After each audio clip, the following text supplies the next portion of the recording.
Hey folks, David Stewart here. Dr. Jill Biden.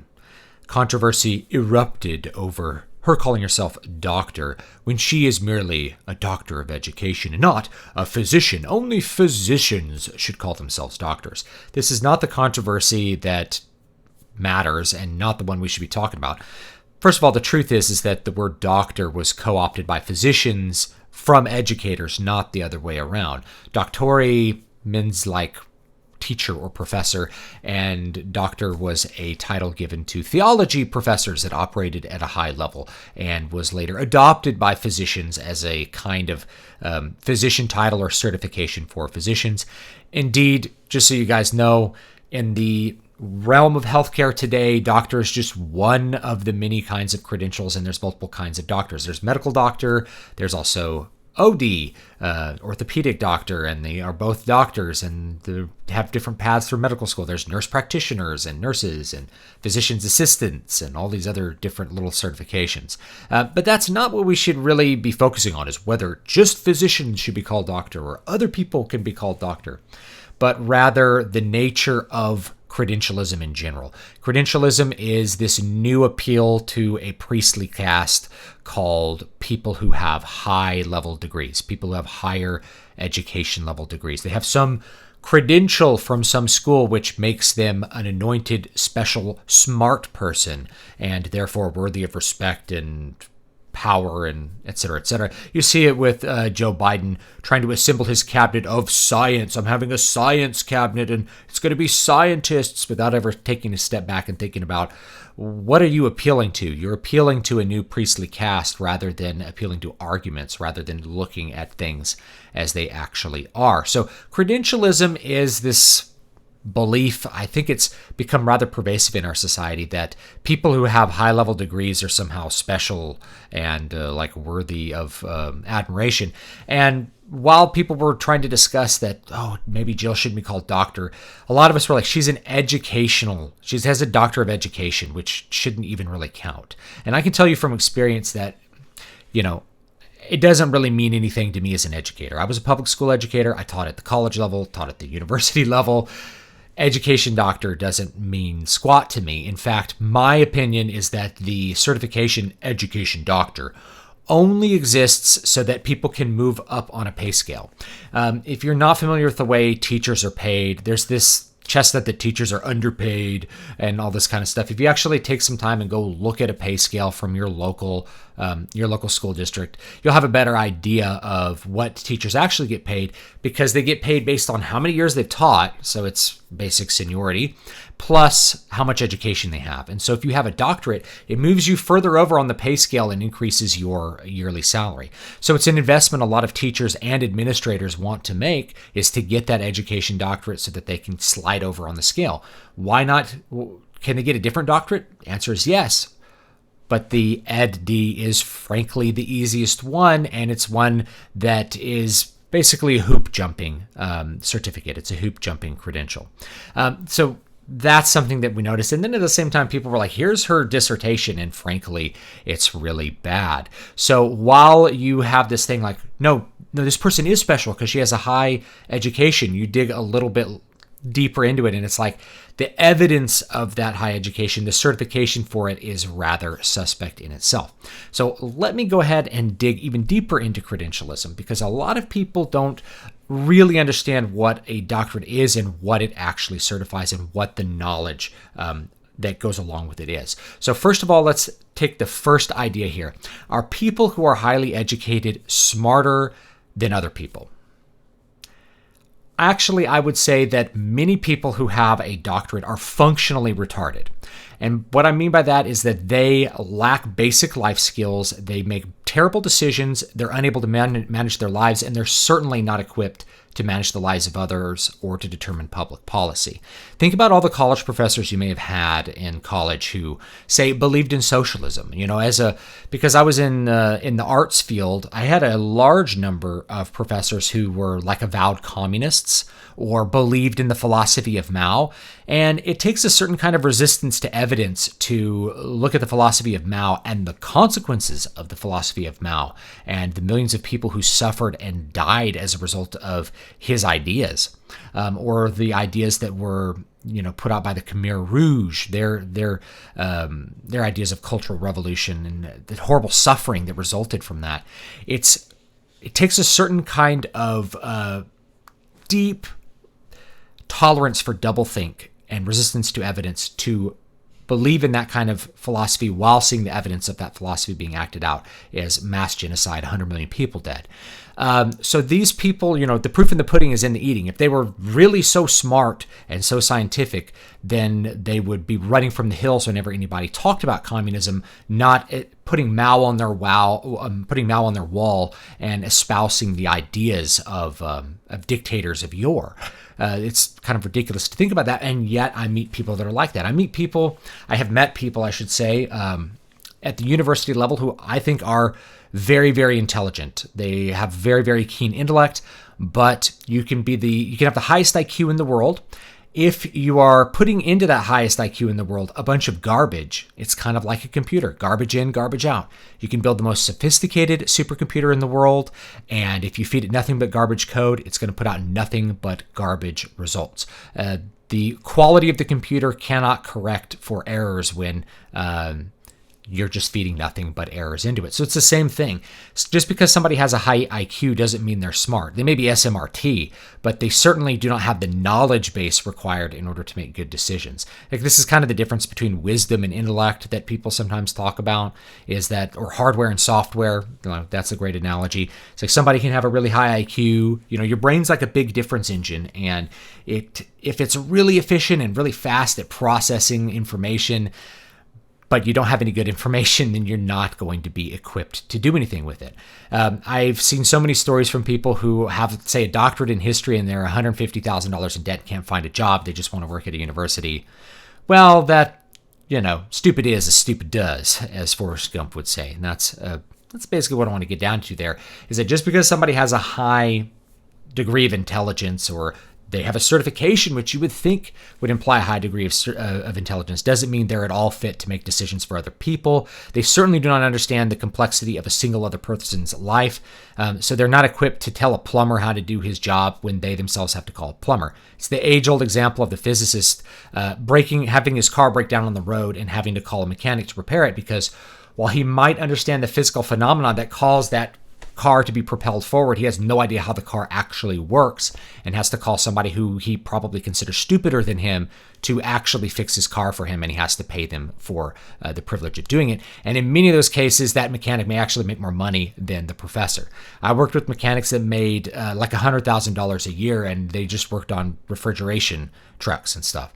So, there's mechanics that make $100,000 a year, and the college professor whose car they're fixing, who considers himself smarter than them, is making $35,000 working 2 adjunct jobs, working himself to death and hoping to get tenure someday, right? Who's really smarter there?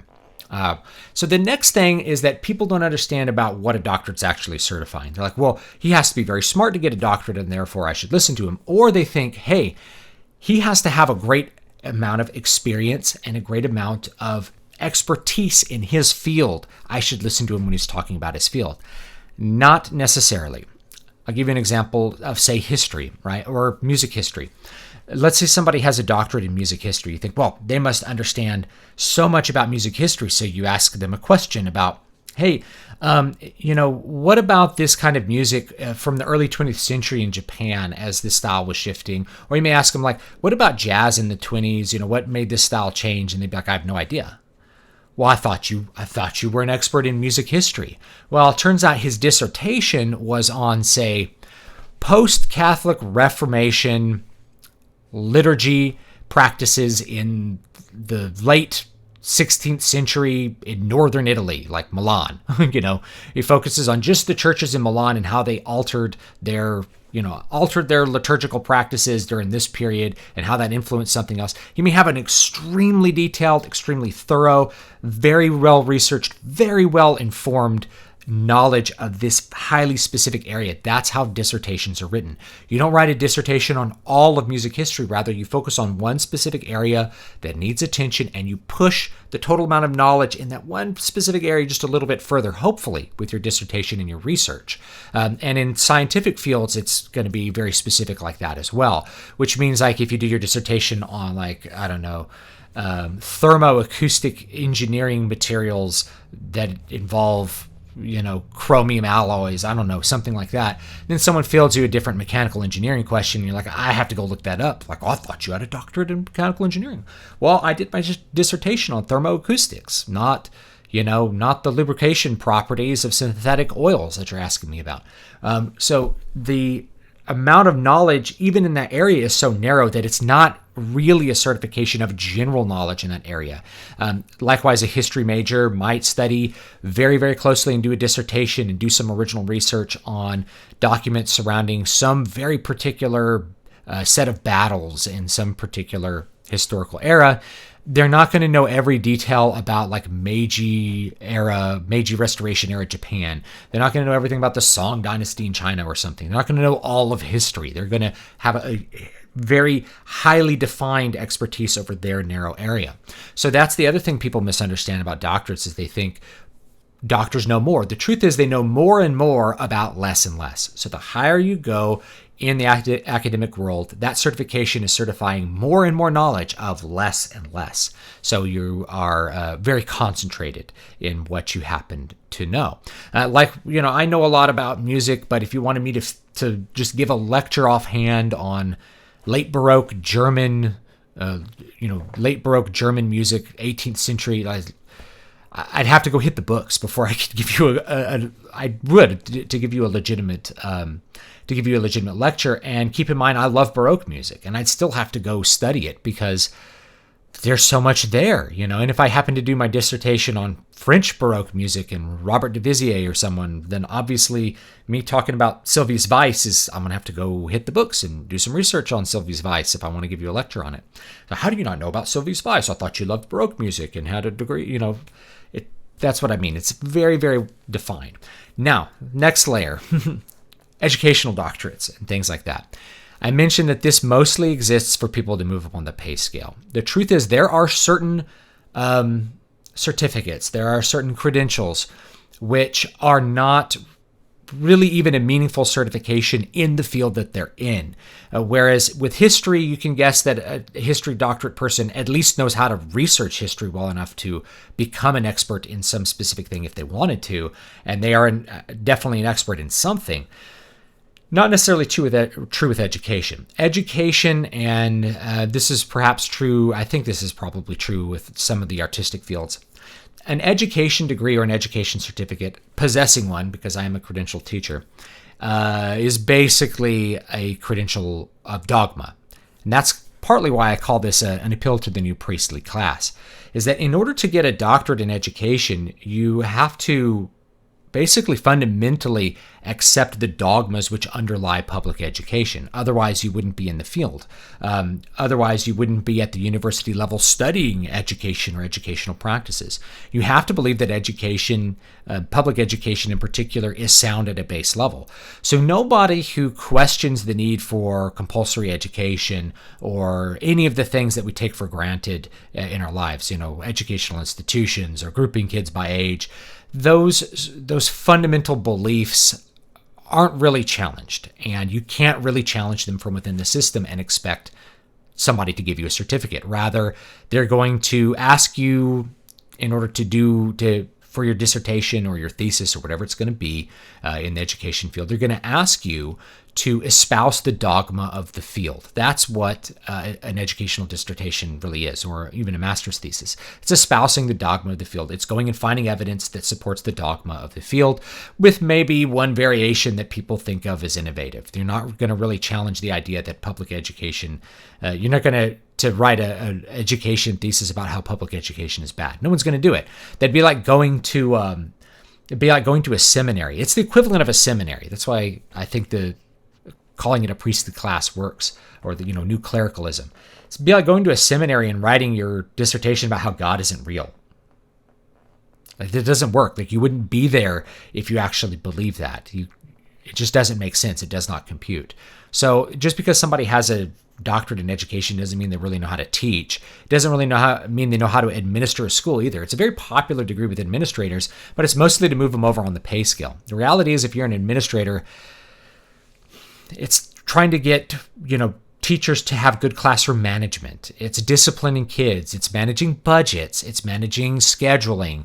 It's trying to figure out how your particular school population can be rearranged so that your test scores can go up, how you time testing and how you arrange testing to try to just squeeze that a couple more points out so that you can get that improving status and maybe get some more money from the state. That's the reality of administration.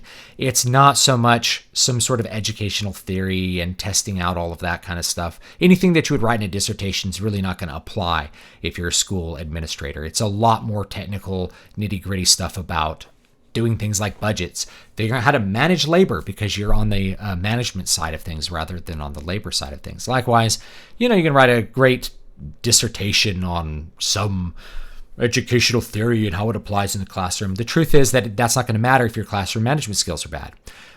This is the number one thing that I've had administrators communicate about beginning teachers, and the number one thing that they're always trying to fix is classroom management. That is, you are not going to be teaching anybody, regardless of how cool your teaching techniques are, if they are not sitting in their seat and listening. If you can't manage the classroom and convince kids, because you can't do it with violence, really, you have to convince kids to sit in their seat and listen to what you have to say and to do what you want them to do. It's a prerequisite for any kind of teaching that's going to occur after the fact. And this is something that you learn on the job.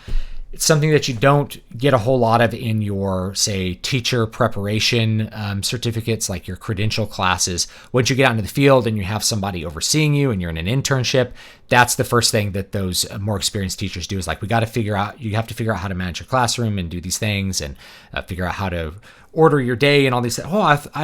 But I took this class in equity and diversity, and I took this class in this other dogma. That's all the classes were, for the most part, was dogma about how education should be. We should educate kids because of important things, not really how you go about doing it. So education doctorates in particular are a kind of dogmatic certificate. That's a certificate for jumping through hoops and confirming the general dogma of the institutions. It's not the same at all as a doctorate in physics, where you are doing physics research and hopefully being honest about that physics research. And if we go one more layer down when it comes to things like peer review research, I've talked about this in the past. Peer review is one of those things that exists so people can get tenure. Most published research findings are false. So if you're looking at peer-reviewed research in research journals to be the arbiters of truth, they often are not. They're often very poorly peer-reviewed. Sometimes they publish papers that are created by computers using gibberish, using algorithms to write gibberish sentences, and they publish it because they don't understand it, but they assume that it makes sense to whoever wrote it, and it seems like complicated technical math work, so they just put it in the journal. This has actually happened, by the way. Some MIT grad students created an AI to just write papers and get them published. Full of gibberish, full of just like jargon and words that don't really have any specific meaning outside of, whatever very, very super specific narrow realm. So they're not even understood by the people in the field. So once you get down to the nitty gritty and you get all the things that underpin this belief in the priestly class, there's really not a lot there. The foundation's on very shaky sand. The entire academic foundation is built on sand, which is being washed away at a flood. Only people aren't realizing it and really don't want to pay attention to it. They don't want to understand that most published research findings are false, that there's a replicability crisis in a lot of science areas, and that most science tends to be done through tinkering and trial and error, not through this large academic research process that people are taught to think of as science as they go through school. So anyway, that's my whole thing on credentialism, is that it's basically a house built on sand. There's nothing really underpinning it. And the whole idea is that you are appealing to a class of people who have more knowledge than you, or are smarter than you, or are scientists or something, rather than looking at any kind of argument, evaluating evidence and argument, and being convinced by, okay, you've communicated why these things are. It's merely that scientists say that, and so we should trust them because they're smart. No, that's a very terrible idea, for all the reasons that I have given you. The big one is that, kind of like news, most published news is false, because more things come to, by the time tomorrow comes, today's story is no longer true. You have the same thing with science. By the time tomorrow's theory is here, all of the work done on the past theory is just washed away and is false. I hear this about like string theory in theoretical physics. Is like, people have been doing this for like decades and there's nothing to it. And it may just be a complete bunch of hogwash that everybody pretended that it made sense, and there's no actual application, and it's not testable, and it doesn't actually make any sense, and it's just built on a fundamental understanding or a fundamental set of dogmas that people just didn't really want to confront. Lots of science gets updated with new science. That's the nature of science. So saying scientists know, as time goes into infinity, it's kind of like fake news. They actually don't know. That's the point. Science is a process. It's not a priestly caste of people who have knowledge and can do things with it. Nor do they actually have that knowledge. They have a very specific area of knowledge, not general knowledge to make things happen. And like with most things, The Simpsons did it first. They did an episode where they handed the rule of Springfield over to the most intelligent, and it was a complete mess, because even though they're very smart, they were SMRT. They just didn't have any kind of common sense. They didn't know how things, they had no knowledge for ordering society. So in my opinion, you should reject this appeal to the new kind of clericalism, the new priestly caste, credentialism, and instead ask people to present actual evidence and arguments. Things that really matter should be able to be argued, right? Things that really matter should be able to be argued, and you should be able to convince people with it. So anyway, thanks so much, guys, and I'll see you next time. Don't forget to like, comment, and subscribe. Last thing I'll say about, intelligence is that I don't know if you have ever met any really intelligent people that end up not doing anything with their lives. They end up as, losers or something like that. They're in their 30s working at Starbucks, even though they had 1,500 score on their SATs, which was maybe a high score when I was a kid. It's because maybe they're lazy. They don't have good work habits. I wrote a book on the good work habits called Keys to Prolific Creativity, on how to manage your creative process, put it in your life, have it as part of something that you do every day to complete your projects on time and under budget. So this is another thing, just general. I've talked about this a bunch of times. If you have the highest IQ in the world and you're not applying it, you're not putting it to work, that doesn't matter. So make sure that you have your good work habits if you're wanting to be creative. And this is only $2.99, by the way, for the ebook, and like, $7 or $8 for the paperback. It's a short, very sweet book. Make sure you have your work habits, and that's really what's going to produce great outputs for you. There's not a surefire. Just because you're smart doesn't mean you're going to be successful, and it doesn't mean things are going to be easy. You have to actually work towards what you want to do with whatever gifts you've been given. And so that's why I wrote the book, was to give you some insights into how I've managed that in my life, how I've managed to put the creative process into a busy life and be able to write books and publish them. So thanks so much, guys, and I will see you next time.